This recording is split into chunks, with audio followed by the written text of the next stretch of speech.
board meeting, workshop business meeting of the Council Bluffs Community School District Board of Directors. Mr. Wilson, would you please call the roll? We do the public hearings first, and then we call the roll.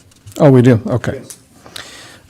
So I will go ahead and call to order the public hearing. We have two this evening. The first public hearing on the Cainesville renovation. Thank you, Mr. LaFerla. At this time, I'd like to invite Mr. Darrell Myers to the podium. He's going to set the stage. We're really excited to bring forward the Cainesville Learning Center and really talk about the renovations and the work that we've been doing in the district and as we continue to move forward for going out to bid. So, Mr. Myers, the floor is yours. Well, good to be here and good to see everybody. Since the last time I was here to talk to you about Cainesville, I think the master plan, I think it was January, we've been working with DLR, doing a lot of work and a lot of exciting work for Cainesville, and I think you're going to be very pleased with what we're going to show you. So I'm just going to go ahead and introduce Emma Halverson. She's one of the architects and project managers, and then I'll come in and finish it up. Okay, hello everyone. Hello. Okay, so I'm gonna present Cainesville project and what we've done so far, starting kind of with an overall goal for the project. So the building we know is on the older side. It was originally an elementary school, and it's since transitioned into the Cainesville Learning Center that houses 3 different programs, high school, middle school, and elementary school. And so we have been tasked with bringing this building up to ADA standards and providing a secure entry that you can kind of see in this 3D on this first page with the highlighted entry Cainesville and really highlighting that zone there. This is our site plan. So you can see Cainesville, the school learning center there. With the building upgrades, we're also looking to upgrade the site.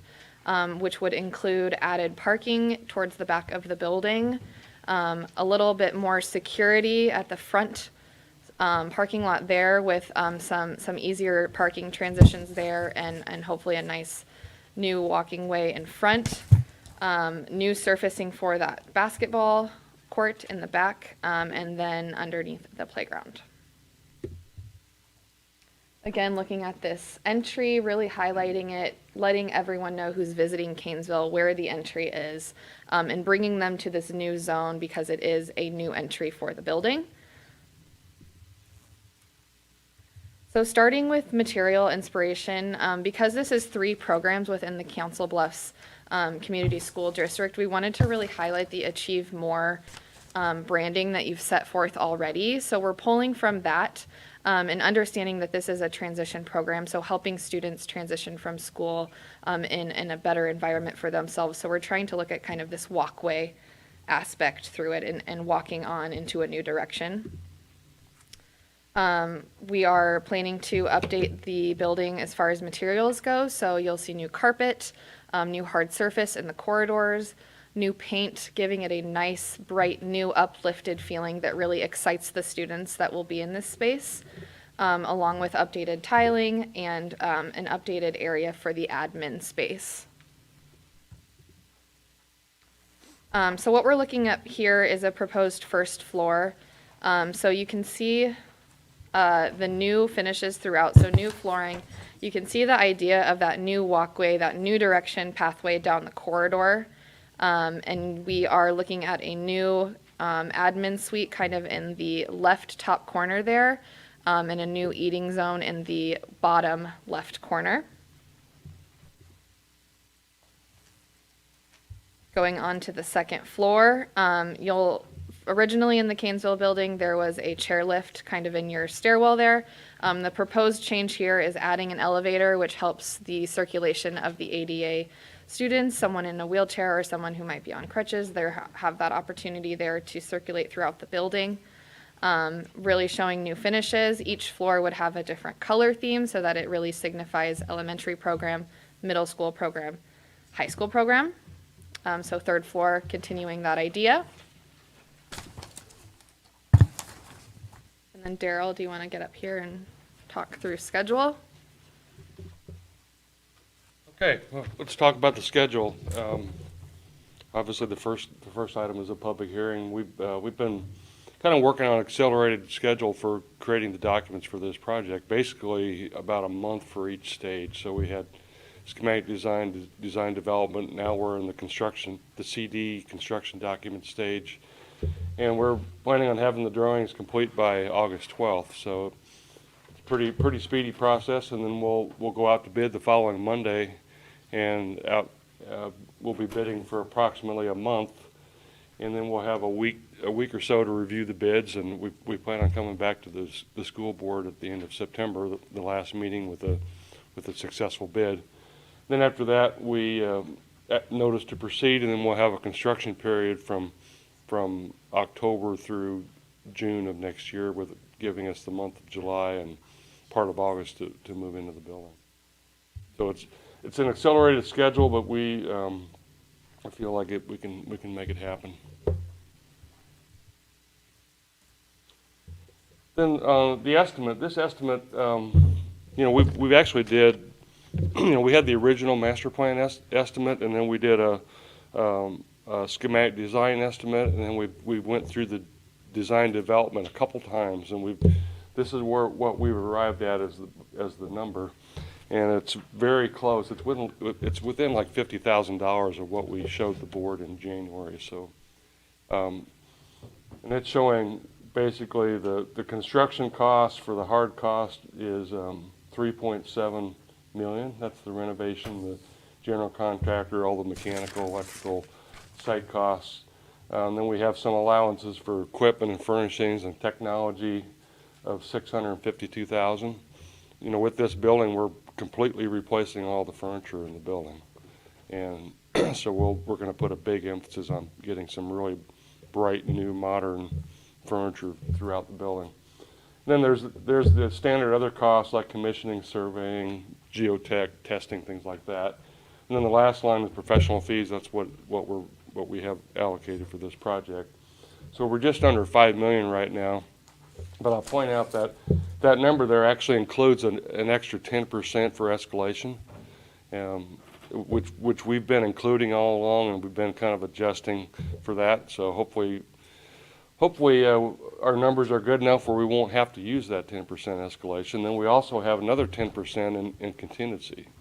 So there's actually 20% of contingency built into this estimate. So hopefully that's going to allow us, if we can get some good qualified bids, to come in at this budget or less.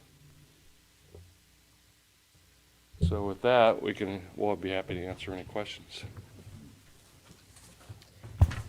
Do we know, has there been any conversation with the city about that building now that they have boarded up right there on the corner? What they plan to do with that, or? So far, a company out of Colorado purchased that building. Okay. And really, the company worked with the city to get that building kind of condemned and the timeline put on.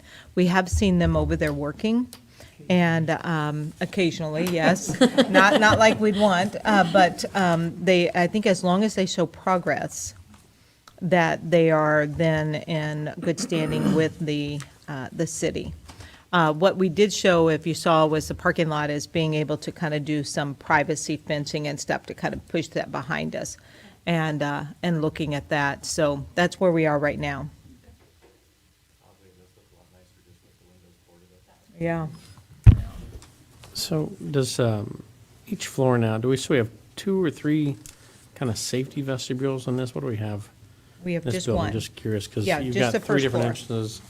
So. What happens to the backside? Yeah, Yeah. the new time? secure entry is at the new front entrance. It'll be just That's very first floor, right? very similar to what we had, and we feel like going straight in from the street without any steps will be a big improvement over what we had Right. before. We have to leave the steps. I wanted to see if we could take those away, but we do have to leave those. But if you do first floor for me, there you go. When you come, no, back one more. When you come in, show him the vestibule area and really where the 2 doors swing out. And then we're going to put a new like something that kind of shows that's your entranceway with some benches on the side as you enter. And then that will be the only vestibule that we'll have, because that's going to be the main entrance. And, The back of the building, this, right now, we're planning on this being the accessible entrance off the back. They'll have access here, here, and here. But this would be the accessible entrance. We may need to leave that chair lift just to go up those 4 steps. I'd rather not leave it, but the way the elevator, the new elevator is over here, and it's actually a 5-stop elevator because it'll have 2 stops for that way and 3 for that way. And then that other entrance is just That'll just be the unutilized, exit bay. emergency exit only, okay. And then do we feel then on that first floor, the programs that were down there, they will be there. and they'll be okay with all the traffic going through Yes. that spot? And Emma, you kind of know, we really didn't, in a next presentation, Mr. Arthur, we can show you exactly where we moved the classrooms to and how they won't be, because really what we've done is taken the office area and where the new lunchroom is, that was kind of their space. So we've kind of put them where you see the 2 double teal lines, we've kind of started moving them back that way, away from where they're coming in. We do have one room right here, as you can see, but we've been able to kind of redesign it where they're still very protected Okay. and back there. Can I go over and point to something over here? Yeah. So the new entry, student would come through here, and then you would progress into the new admin space. And so to get to the upstairs, using the stairs, you would come through here. And we've added a security stop right here, so students will be on this side that are going upstairs, and if they're going to this way, they'll be separated. Perfect, Okay. okay. And we're widening that staircase. That was the one that was very Narrow, skinny. yeah. Yeah. Yeah, and how much work are we doing on all those staircases there? They're pretty aged. Yeah. But, And if you see people there now, they're doing the asbestos removal. That's the work that's going on there now. I noticed we also had on this, we had, where that retaining wall being replaced. Yes, Is that just for visual, or is there damage? sometimes to that? probably both. Well, a little bit of both, yeah. But we haven't gotten to the outside renderings yet. But we're getting closer to having some real, true pictures of the inside. So I had a question about the site plan, but on the back side of the building, but that's not done yet? That design's not? Yeah, it's, well, where, on the, where the parking lot is, and can you go to that part for me, Emma? There we go. There, yeah. So if you noticed, we are shrinking the size of the playground. That's what I was wondering. Yeah, and we worked with Ms. Duran and Dr. Matthews to make sure that it accommodates for the elementary and middle school that would go out and use it. We are keeping the basketball courts, but what we're trying to do, if you notice I'm sorry, I'm just taking over here, Emma, I'm sorry. I know I've been in all these meetings, right? Nice. So if you notice across the street, we used to have 2 stalls going each way, but they're not, what Daryl's telling me, I was trying to fit in some parallel parking in the back, and what Emma and Daryl's telling me is that's not standardized enough for that, so we're bringing around parking behind the building now. Do you see that? We're adding those stalls, and the small parking lot, we'd love to see it become more like a visitor's parking. And, but that's why, if you see all the parking stalls behind, we do not have that there now. So all staff will park in the back? That's correct.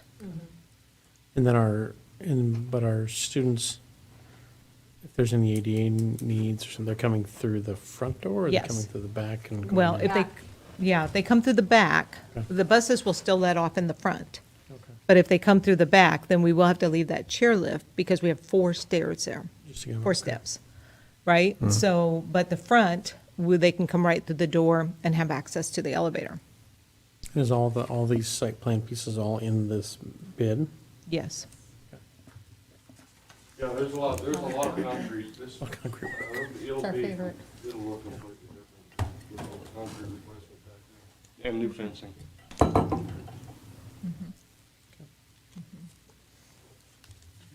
Any odd drainage issues or anything at this site? Any drainage issues that At you? this point, no. Seen? No random school underneath this. Yeah, no No doubt. random school, not that we've uncovered. Playground was, Yeah, no doubt. the playground used to be where the old Washington school, Bryant, it was Bryant. There it Bryant is. Street School. Try not to go too deep. Yeah, don't, let's just leave that there. Actually, catacombs down there. Yeah. Turn all that. I do have one question. Since DLR is a full-service provider, architectural, mechanical, electrical, fire protection, the professional service fee, I was questioned by a couple of contractors saying, that's outrageous that we're paying so much for our professional services for this particular project. But because DLR provides all of the mechanical engineering, the electrical engineering, the fire protection, the architectural services, we see that professional service fee in one line item. Whereas when previous architectural firms provide services for us, those mechanical engineering service fees are built into the mechanical engineering contract, so we never get to see what we're paying for mechanical or electrical or fire protection. So it's kind of a disadvantage that we don't always see what our professional service fees are in one line item. So I think it's a disservice that they're claiming that, oh, these professional service fees are outrageous. I mean, there's no way we should be paying 9% for professional service fees. It should be more like 6 or 7%. But again, since DLR provides us with all of the services we need, that number is probably pretty realistic for all professional service fees. So could you address what might be typical professional service fees for a mechanical engineer in a project this size, and an electrical engineer, fire protection, so that we can kind of get an idea that we are not being foolish with our money going to professional service fees. I don't know that I would have all of those answers split up like that. I'm familiar with DLR Group's way. Right. So kind of what you were mentioning, the all in under one house, civil, mechanical, structural, architectural design. So that's all built into our fee. And you also have the added plus of we're all under the same roof. So we have a lot of organic conversation throughout the week. And we aren't relying on email. The structural engineer sits 2 desks away from me, so I can go ask him any question about the elevator shaft as we're working through the project. So it's allowed us to have this really streamlined, quick schedule because we're able to really hash a lot of those questions out in the same office. So it allows kind of the schedule that we've had. I don't know if you have anything you want to add. Well, just in general context, we all know that when it comes to professional fees, part of it depends on the size and the scope of the project, and usually the smaller the scope and the messier it is, the fees go a little bit more. So, and I know in a typical project, the other consultants usually negotiate they have different rates, and it varies probably greatly, but they negotiate, either with the owner or with the architect on what their portion of the fees will be.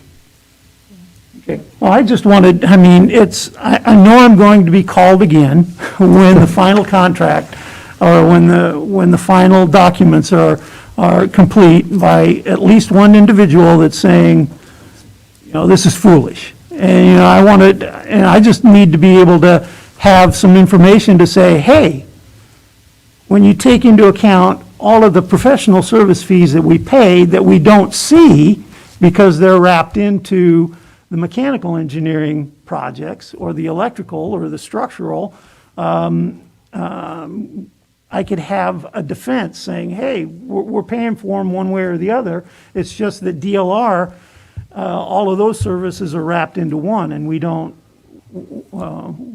normally see what the breakout is when it's not a full-service architectural firm, architectural engineering firm. And also, I think Mr. LaFerla asked a question that I didn't quite answer, Daryl, and that was around the retaining wall. And every area that's inside the dotted area is areas we're going to touch. And so the retaining wall on the outside that's kind of got the artwork up on the fence and all of that, we're still going to take care of all that. It's just not got a picture of it yet, of exactly what that's going to look Yeah, like. I mean, we're showing you a very simplified drawing. I mean, we have pretty much a set of 50% set of construction drawings that which provide a whole lot more detail. Yeah. than that. Okay. I didn't think I responded to that. I was just curious to know if we were taking playground space for parking. and Yes. You answered that, so. We're actually gonna have some landscaping and some planting and some irrigation system. Yeah, and the other thing that I've asked Daryl to look at is the stairway that goes up on the side. I'd really love for that to go away. I know that DLR thinks that there should be another exit ramp, but I always worry about people walking by on Broadway there and just walking up there, Cainesville, and just walking up into the school setting. So we're working through that too, to make sure that we're We need to check compliant. to see if there's some historical significance of those stairs. Yeah. I've heard people tell me about that was the original set of stairs Right. in the school. Right. And that the district wasn't allowed to take them out at one point, then, 20 years ago. Yeah, so we're going to dig into that. Okay. Yeah, good. Any other questions from the board? Thank you. And are there any questions from the public on the Cainesville renovation project? So now I'll close that public hearing. We have one more. Oh, I'm sorry. I'm sorry. I was going to open a new public hearing. Oh, do we open a new? I don't know if I need to do that or not. We do have a new public hearing, Yes. another public hearing, on the 1806 Avenue G property. Yes, Mr. Wilson is going to do our presentation. It should be pretty simple and straightforward. So, Mr. Wilson, the floor is yours. So this property is located at 1806 Avenue G, right at the entrance of the Wickersham Sports Complex. The owner attempted to sell the property, and they found, and you can see it's boxed in red, there's 825 square feet that is district property, where the owner had built a garage many, many years ago. It's our understanding that back in 1996, although we could not necessarily locate this specific information, that a survey was created by the district and that the district would deed that portion of the property over to the property owner at that time, but we found that that was never done. So, what has happened since then is that the property was purchased on July 21st, and it's my understanding it closed yesterday. So the new owner closed before there's a clear title on this right now. And in order to assist the new property owner, we are asking the board later today to deed over that 825 square feet to the new property owner at the end of the board meeting. Essentially, that is the presentation for this public hearing, so I open up for any questions somebody may have. So this is it looks like the survey or what is it? Yes. Deed they did at that time. Right. And that matches that same time date.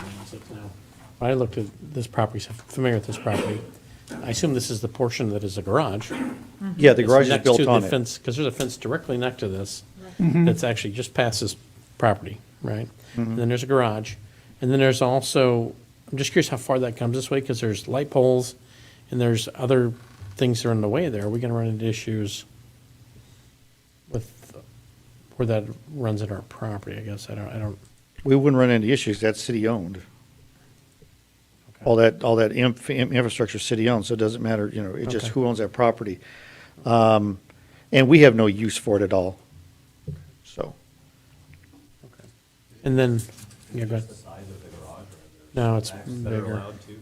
Yeah, well, the garage is partly on that and partly not, so it's just kind of a space where the garage is sitting on it. I think what happened, if I may speculate, is that many, many years ago when the garage was built, they may not have gotten a permit from the city to show that, it's okay, this is your land and this is not your land. So I'm speculating that may have happened.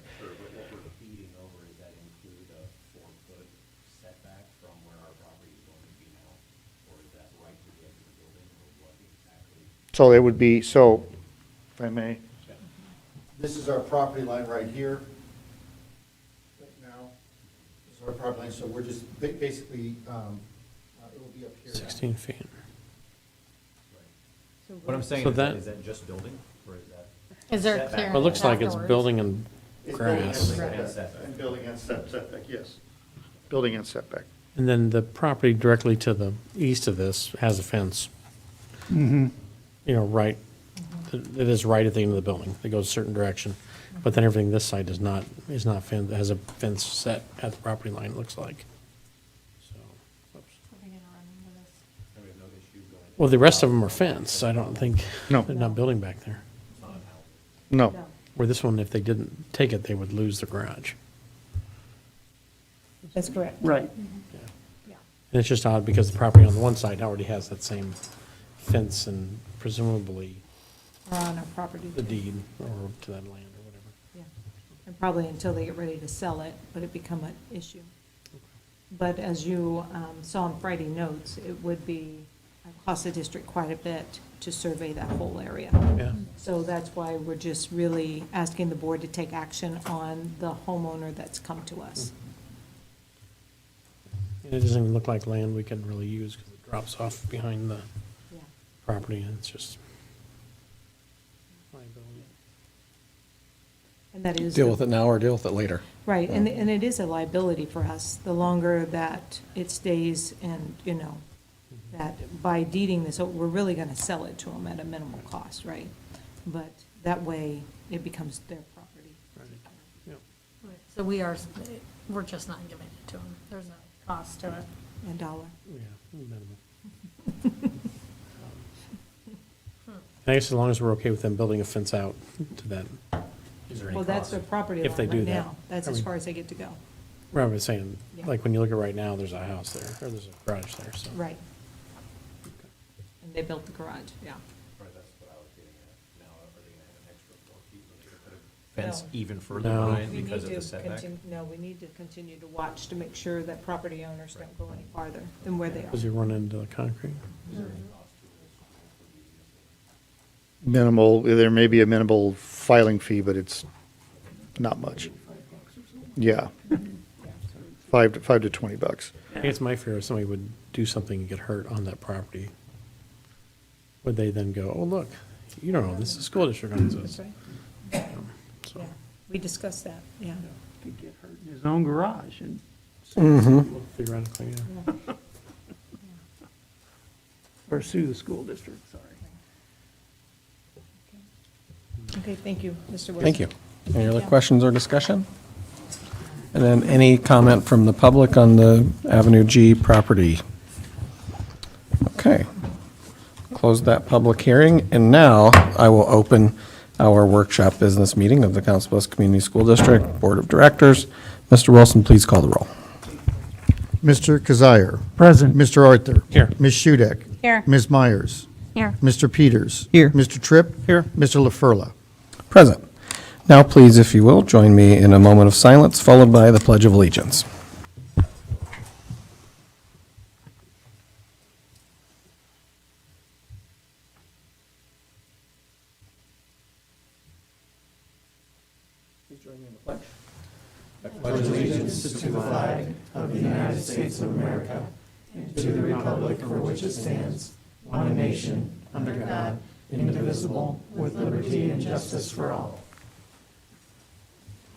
Thank you. Next is approval of our agenda. Is there a motion? I move approval of our agenda as presented. Second. Thank you. We have a motion and a second. Any discussion? All those in favor signify by saying aye. Aye. Opposed, same sign. And the agenda has been approved. Next is approval of the work session and workshop business meetings of June 28th, 2022. Is there a motion?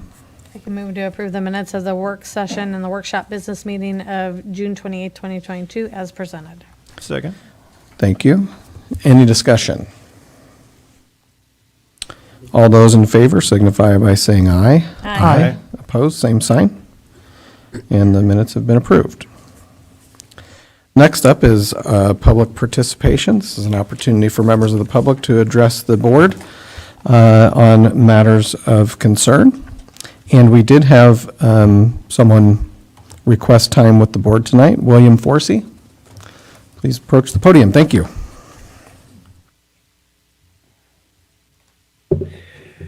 William Forsey. I haven't been to a formal Council Bluffs meeting for 22 years. I taught in Council Bluffs science for 30 years.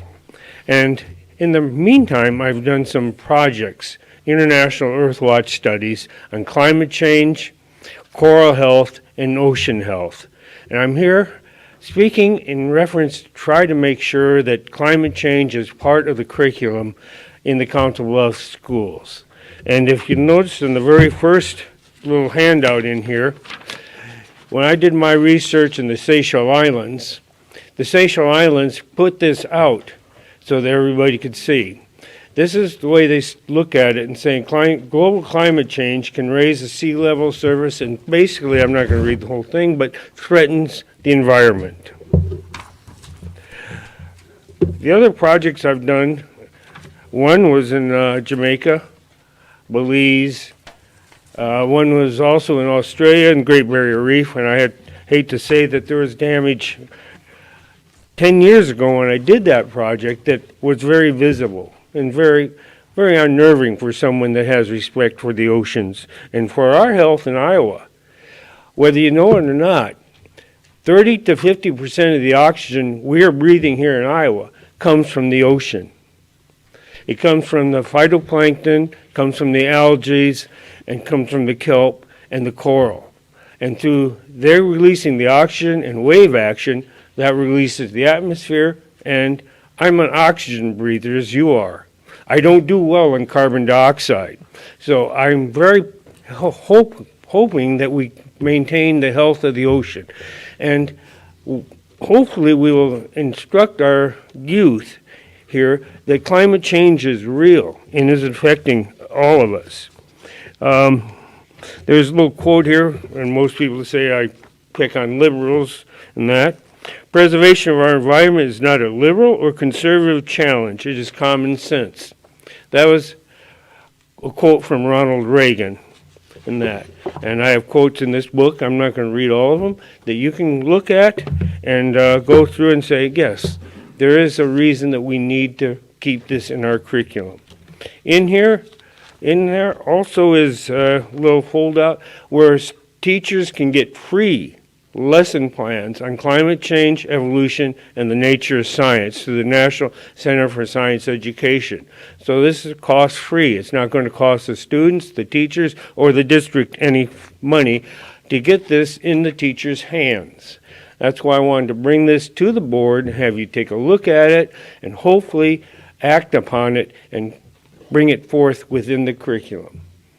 That's basically all I have to say. I just appreciate the time, and if there's any questions, I'll be more than happy to speak to it. Thank you. And thank you for your service to the school district. Next on the agenda is the superintendent's report. Dr. Murillo. Thank you, Mr. LaFerla. At this time, we were going to have student recognition because we had a relay team from Thomas Jefferson High School that qualified for state, but they were not able to make it this evening. So we're moving them into August, so we'll move into our informational presentations. At this time, I'd like to invite Ms. Diana Ostrowski to come and do a presentation on what the board is come to an agreement around our 2023 legislative priorities. Ms. Ostrowski? Great, and thank you. And we're going to focus just on this one presentation here. All right. So each year at this time, we come before you to discuss what should be the focus of our advocacy at the state level as the session begins in January. And our advocacy partners at the Iowa Association of School Boards and the Urban Education Network, as well as School Administrators of Iowa and others, they seek to be our voice when we are not able to be there every day, to advocate for issues of importance to education and our school communities. And so tonight, what I'd like to do is just build upon what you discussed in the work session prior to this meeting, reiterate for our community what our priorities were last year, and then propose to you for a resolution later on in the meeting the priorities that will be set forth by the board for the 23 session. So a quick recap of the legislative priorities from last year. The board really focused on these 5 areas: timely, equitable, and adequate school funding, and that is having the state set a state supplemental aid that is adequate to meet the increasing costs due to inflation. Mental health services funding, which did result in, as an advocacy topic, additional funds for our AEAs to provide training and resources to districts, but it doesn't meet all of the needs in terms of training and supports for students. The student opportunity equity is really about allowing school districts extra categorical funding to support students who are new to English, who are new to the country, and who may be of poverty and need extra supports. Number 4 is really a district focus for many, many years, and that's full funding for statewide preschool. As you remember, right now we only get a 0.5% of funding for every child served. That is because a lot of students are served in half-day programs, but in our school district, full funding, our full-day programs are the priority, and we blend other resources together to make that happen. And then the 5th priority from last year was about local control. One size doesn't fit all, allowing school districts to make decisions that are in the best interest of their communities rather than the state dictating exactly what can and can't be done in all topic areas. We've taken your conversation from the work session and developed 4 potential priority areas moving forward for next year. You can see that we still have that equitable and adequate school funding, but we're really pairing preschool with that. It's really critical that in the whole picture of how we get funded, that the 1% or full funding for preschool be part of that conversation. Again, continuing with that mental health services, I heard you in the discussion earlier talk about the importance of that for students, but in the context of student safety, their mental health, all of the supports that we need in schools to make sure they're safe, secure, and supportive environments. Number 3 would be a new focus, and that is one that, again, the legislature addressed through several measures this last year, but there's more to do, and that's allowing school districts some flexibility in the recruitment and retention of teachers, administrators, support staff, those who are delivering the services to students. And then finally, retaining public dollars for public schools. There was a lot of conversation this year in the legislature about charters and vouchers and funding for private schools that takes away from public dollars. And so the board discussed as a priority for this next year, really focus on retaining those public dollars, which goes back to number 1 and supports that. So, yeah. So these are presented for your discussion and or further discussion, I should say. And then what we'll do is we'll bring back the resolution for you to discuss and approve later in the meeting. Thank you. Any further discussion or questions on these? As was mentioned before, we had a work session earlier this evening before the board meeting and had a good dynamic discussion about all of these and kind of came to consensus on these 4. So we will take action on those later in the resolution portion. Thank you. Thank you, Mr. Ostrowski. Now I'm going to invite Mr. Tim Hamilton to join me at the podium. Our next informational presentation is really focused around district safety and security as our plan for this upcoming school year. And we know that safety and security has been on everyone's mind in the nation, especially after the incidents that have happened at the last spring at the close of the school year. And I asked Mr. Hamilton to present tonight, and Mr. Darrell Myers is here to answer any questions we might have on the technology side in the absence of John, who's on vacation this week. But it was important to me that our community knows that we're having meetings around this topic and that we do have a plan. And it's important for our parents to know that, and our students and our staff, that safety and security is very important. And as we move forward in opening our school year. So, Mr. Hamilton, floor is yours. Yes, thank you. If I could add to that, it isn't something that is new to Council Bluffs Schools.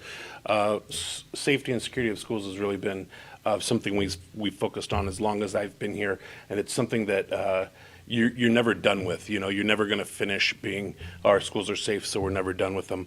Like Dr. Murillo mentioned, there's lots of information coming out lately. She shared with me an article this week in Education Week, and it asked in Education Week they asked education professionals what would be the top 10 reasons schools can directly control. What are 10? I'm going to read it word for word. When it comes to measures that schools can directly control, what are the major impact on making schools safe? So this was asking education professionals, how do schools make them safe? I'm going to read the top 6, and I want you to keep these in mind just because as I go through my presentation, I think I'm going to hit on most of these. But requiring external doors to be kept locked while school is in session was the top answer. Counselors, school psychologists, and or mental health professionals in schools to help students. Security cameras, evacuation lockdown training, training and PD for teachers on school safety policies and practices, and monitoring and reinforce school doors and other physical barriers. So with that being said, tonight, like Dr. Murillo said, we're really going to focus on 3 areas. The human elements that we have, emergency preparedness, and technology.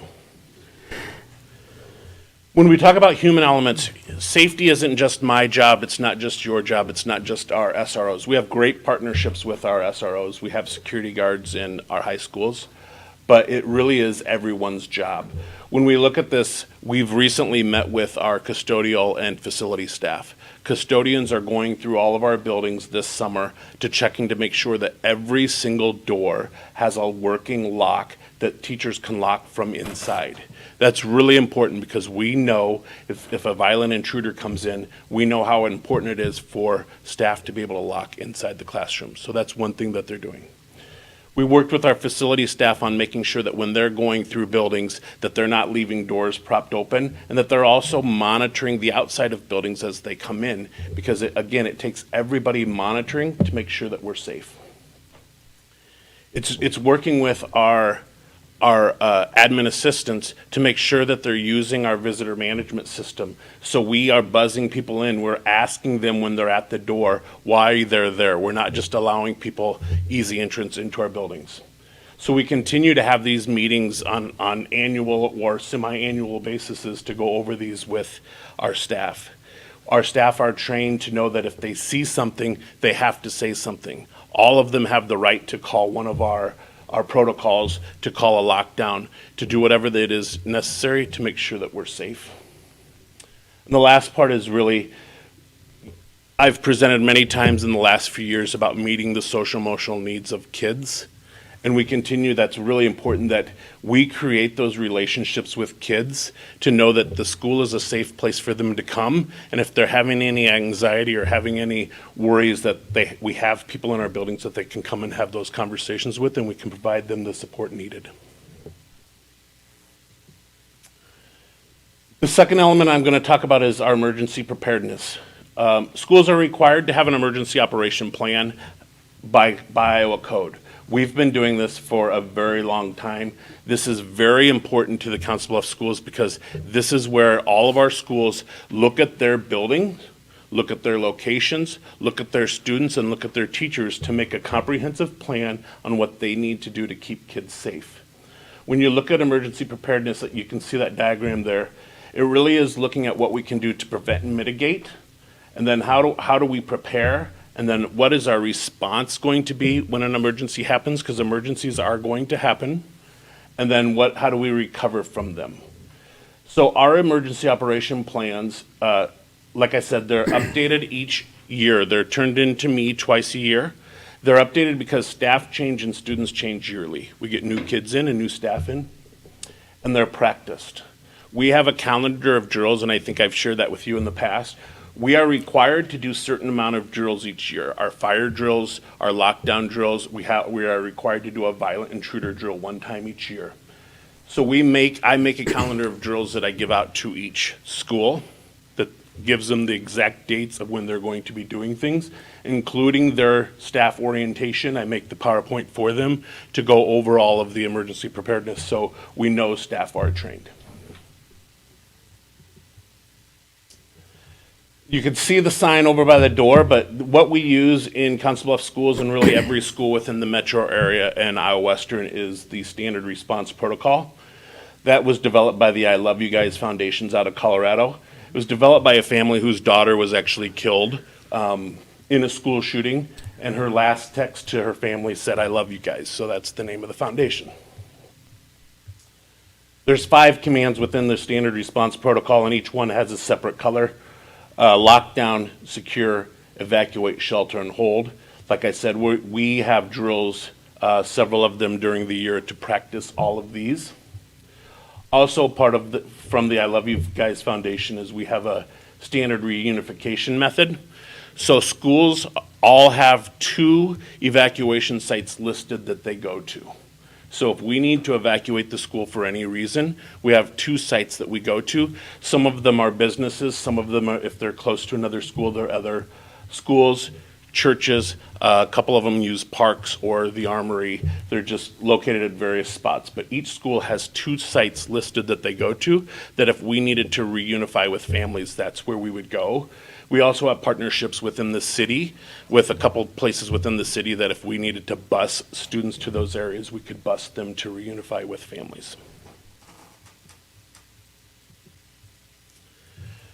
Another important piece of the emergency operations plan is the incident command system. This is a management structure used during emergency situations. Really what it is it's telling people who's in charge, and each person has a role during that emergency situation. Staff are identified at the beginning of the school year and go over their plans so they know exactly what their role is in an emergency situation, so there's no questioning who's in charge of that situation. Each person has not only the primary person, but then if that person happens to be gone, there's a backup, and that incident command system is shared with staff so everybody knows who's going to be in charge during that emergency situation. We know full well that during an emergency situation, when police or fire show up, they take over the incident command and they become in charge of that situation. I have to thank John Stile. He's on vacation, but he even texted me today. He goes, "Are you ready for this presentation?" Because the work that's been done the last few years with technology, and it's ongoing, is really important. So we are working on an integrated security system project to be completely done in all of our schools, Cainesville through the renovation, but the rest of the schools in December of this year.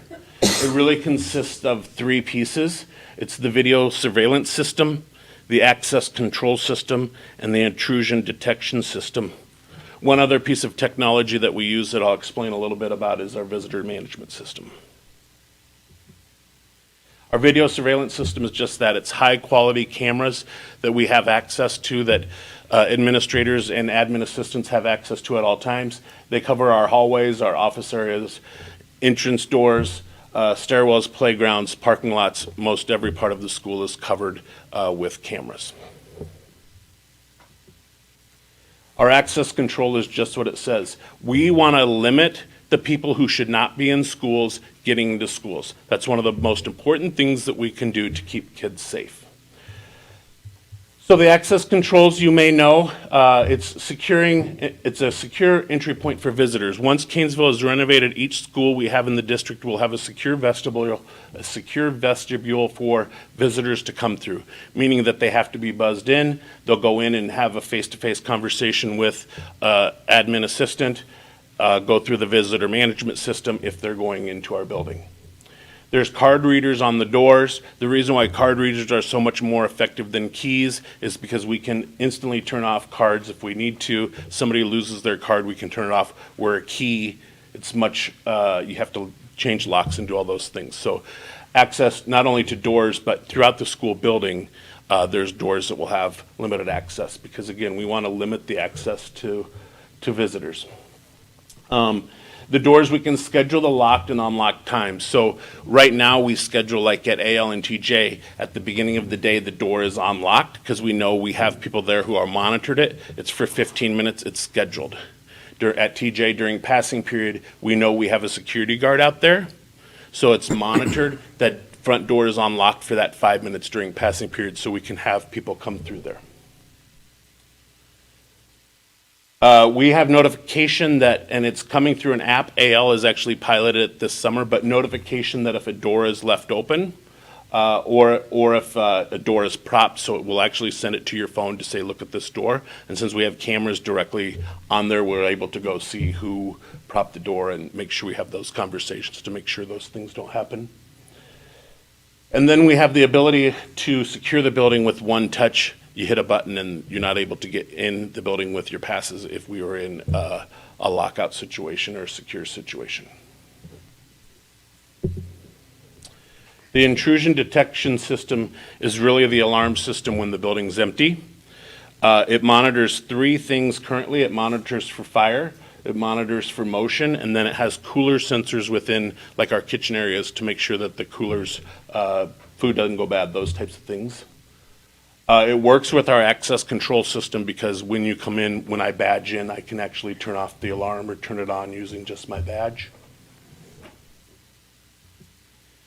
The last piece is our visitor management system. We have actually had a visitor management system for the last few years. I think during the pandemic when we weren't having visitors, we really haven't used it, but as we continue to get more visitors, we've gone through.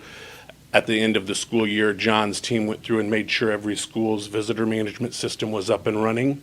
If you haven't seen that before, it reads your any state ID, does a quick background check on you, and then will red flag you if you're not supposed to be in a building.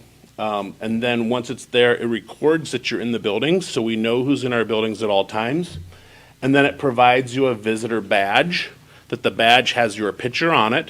So we are, again, reinforcing the idea that all adults in our building should either have, and I don't have mine on, but all adults in the building should either have their employee badge, an AEA badge, or a visitor badge that has their picture on it.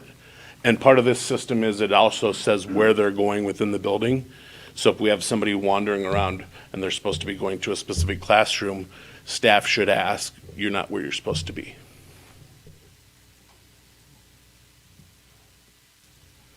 I'm going to finish with a quote. Prepare for the unknown by studying how others in the past have coped with the unforeseeable and the unpredictable. School safety is ever changing. Technology is ever changing. We can learn from the things that have happened in the past. We can make sure we're following best practices and make sure we're keeping up with the best things to do to keep our kids and students safe.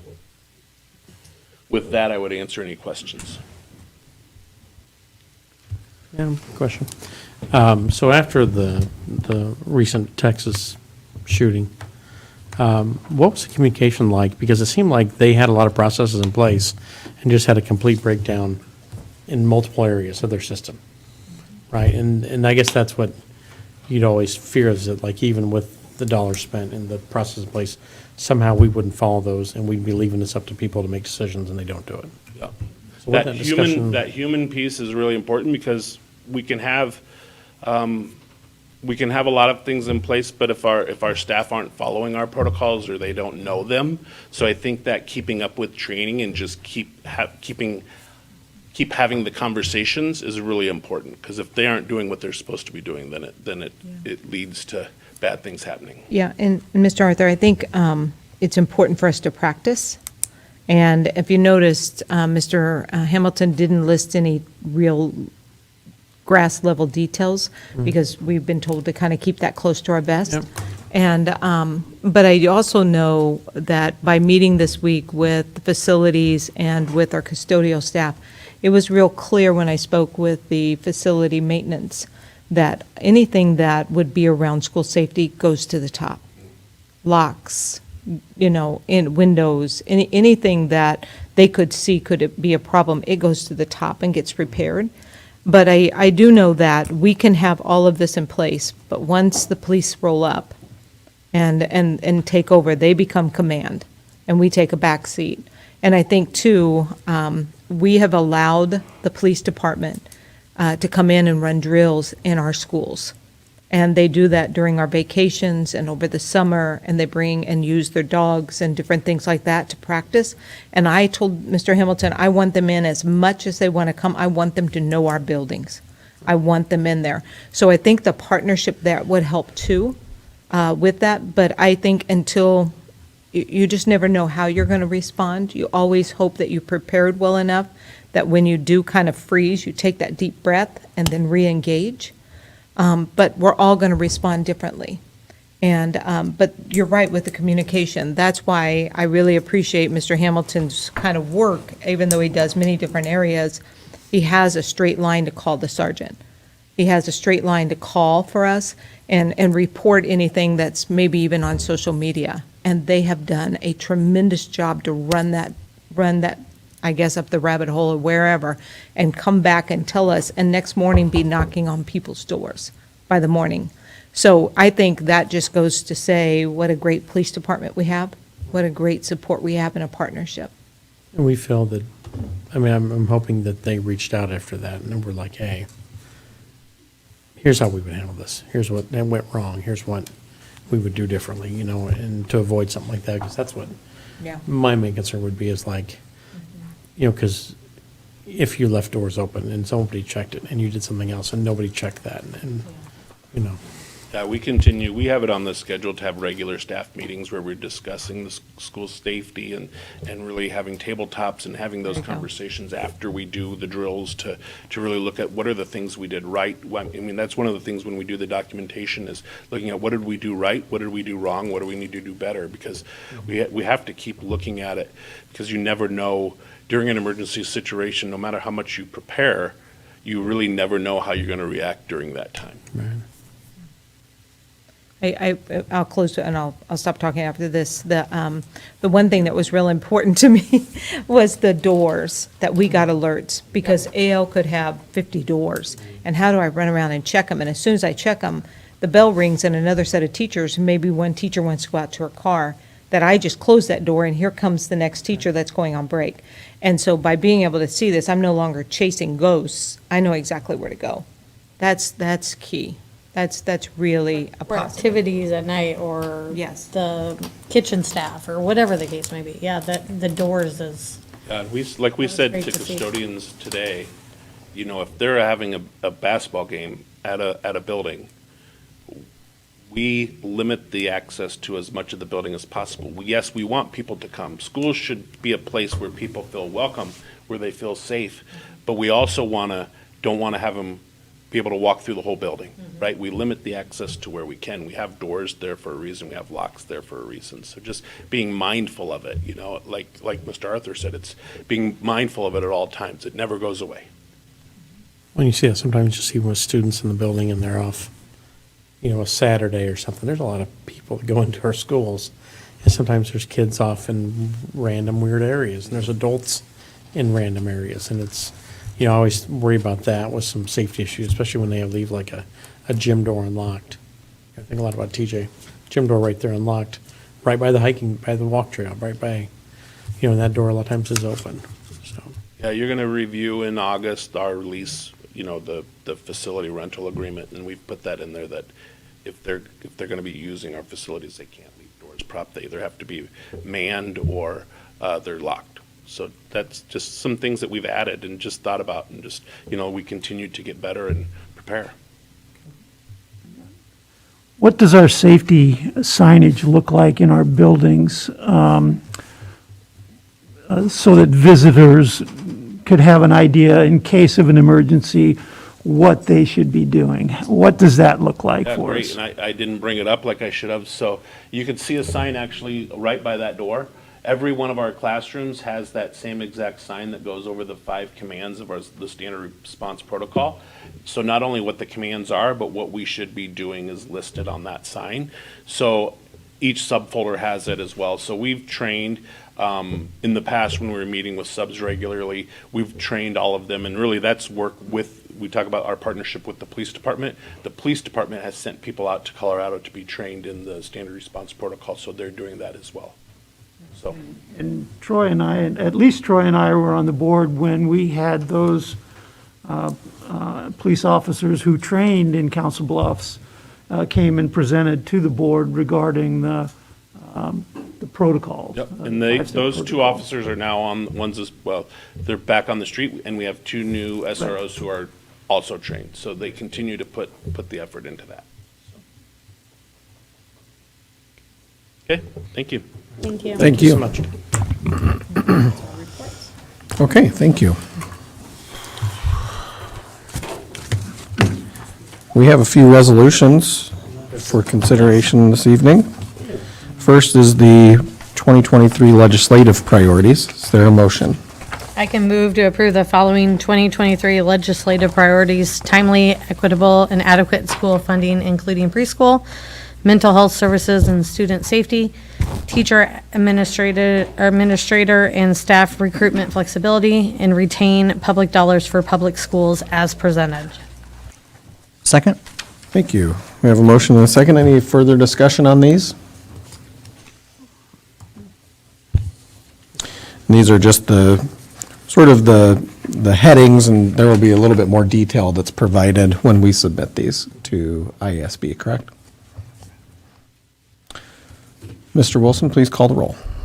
And I've opened up online voting. Ms. Shudek, Yes. Mr. Peters, Yes. Ms. Myers, Yes. Mr. Tripp, Yes. Mr. Arthur. Yes. Mr. Kazire, Yes. Mr. LaFurla. Yes. And our legislative priorities for the upcoming year have been approved. Next up is approval of a maintenance contract with the City of Council Bluffs. Is there a motion? I believe this is the one that we tabled, so that I move that we remove from the table the resolution to approve the contract, maintenance contract with the City of Council Bluffs for vehicle and equipment repairs. I'll second that. Thank you. Any discussion? Oh, glad to see it's 90 days. I mean, understandable now that at least we have a grace period, that we're not going to indemnify them for work that breaks immediately or something that's out of our control, so. Is that all that I need to do for the procedure, Mr. Yes. Kazire? We're voting to Remove it from the table, so we need to bring it back, and then we vote on it, so. So We're now- bringing it back to the table to vote on it, so we have a two-step process. Okay. I don't know. Must both be roll call. Yeah. Yeah, we can do that roll call, yeah. Two. So do we have a motion to approve this now, or do we need a motion? Well, we had a motion to remove it, to bring it back to the table. So we Okay. approve that, and then we can, Do we have a second? yeah. Yes. Yep, Perfect. so. And now we need a motion And we'll to we'll approve. probably just have to call. We vote on the removing. Bring it back to the Bring table? it back to the table, and then we'll vote on the resolution. Okay, Mr. Wilson, So he'll just have to call. We won't be able to do it online. to vote. Okay. Mr. Wilson, please call the roll. Mr. Kazire, Yes. Mr. Tripp, Yes. Mr. Peters, Yes. Ms. Myers. Yes. Ms. Shudek. Yes. Mr. Arthur. Yes. Mr. LaFurla. Yes. So this has been brought back to the table, and now we need a motion to approve. I move that we approve the maintenance contract with the City of Council Bluffs for vehicle and equipment repairs. And I second that. Thank you. Any discussion? Thanks for bringing that point on the last time this came to the table, Mr. Tripp. Mr. Wilson, please call the roll. Mr. Kazire. Yes. Mr. Tripp. Yes. Mr. Peters. Yes. Ms. Myers. Yes. Ms. Shudek. Yes. Mr. Arthur. Yes. Mr. LaFurla. Yes. Motion carries. Next is 2022-2023 Special Education Consortium Agreement. Is there a motion? I can move that we approve the 2022-2023 Special Education Consortium Agreement as presented. Thank you. Is there a second? Second. And we have a motion and a second. Any discussion on this? Maybe just a quick explanation, Dr. Mellon? It is an agreement that's been in place for 7 years, and this agreement the document has been reviewed by the Iowa Department of Education, and it will be signed by participating area districts when approved by the board. It is a service that we set up, and then when districts have students that would be better served in our program, that they reach out to enroll their students. So this provides this kind of consortium for the area school districts to have a place for students. I guess, if I had a question about this. I feel like this has been good for students. It is Has this been good for the district? I don't know. I don't know that answer. Well, I would say it has been good for the district because we are able to provide those services.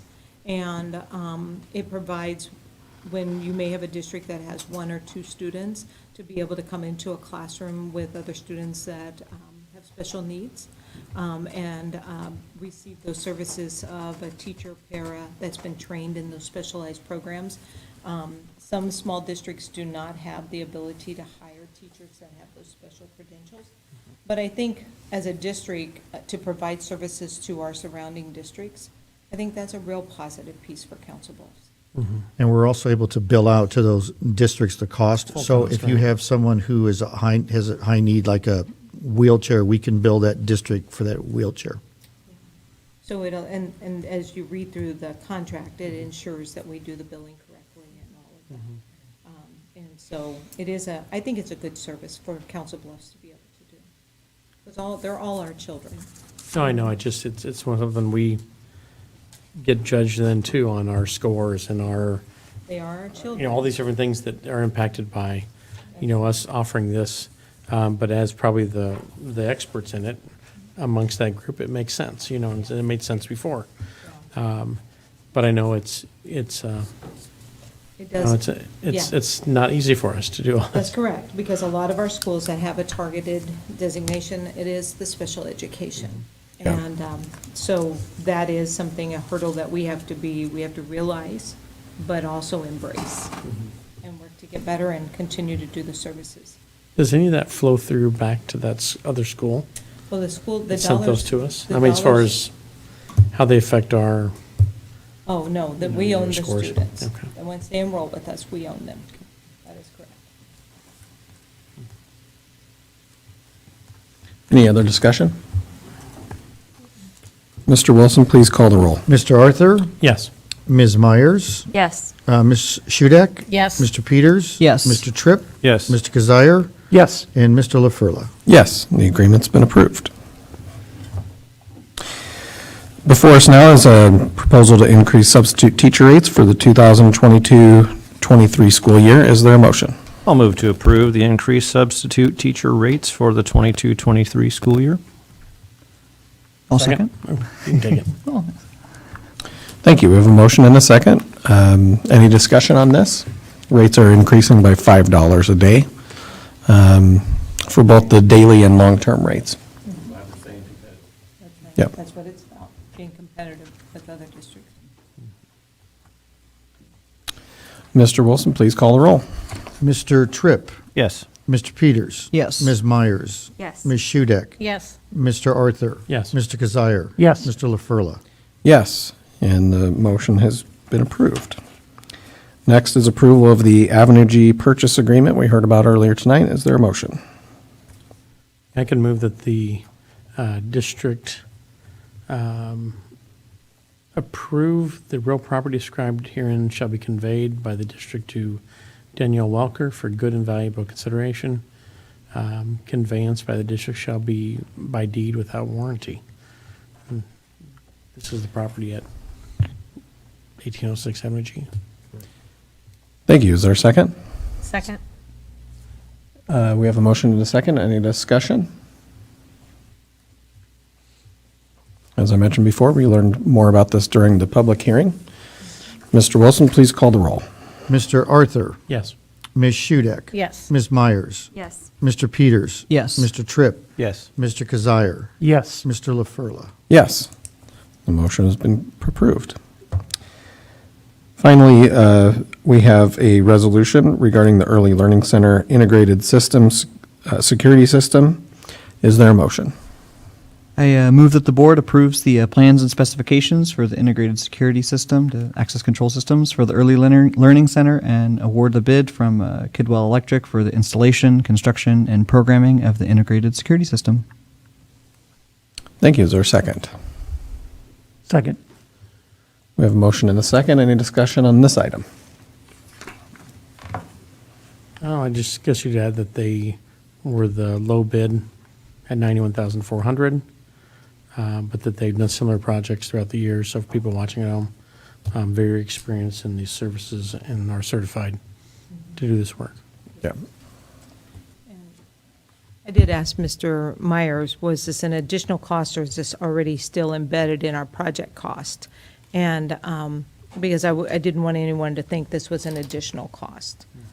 But it's already been approved, correct? Yeah, it's part of the overall budget. We actually had, we had budgeted like $98,000 for this. So we're actually under budget. And it kind of shows the process of competitive bidding, because the next bidder was about $18,000 higher, so. Mr. Byers, they're using one source too. I mean, they're security, so I would assume they have the top of the line, and so we have some sort of a background. Perfect, thank you. Any other discussion or questions? Mr. Wilson, please call the roll. Mr. Peters. Yes. Mr. Kazire. Yes. Mr. Arthur. Yes. Ms. Shudek. Yes. Ms. Myers. Yes. Mr. Tripp. Yes. Mr. LaFurla. Yes, and the motion has been approved. Finally is approval of our consent agenda, which includes the approval of the final list of the 2022 graduates from AL and TJ, approval of Meyer Building Solutions contract for the upcoming school year, approval of special education contracts for students placed outside of our district, personnel, and claims and accounts. Is there a motion? Yeah, I'll move approval of the consent agenda. Thank you. Is there a second? Second. Any discussion? Mr. Wilson, please call the roll. Mr. Arthur. Yes. Mr. Tripp. Yes. Mr. Peters. Yes. Ms. Myers. Yes. Ms. Shudek. Yes. Mr. Kazire. Yes. Mr. LaFurla. Yes, motion has been approved, and that concludes our business. We're adjourned.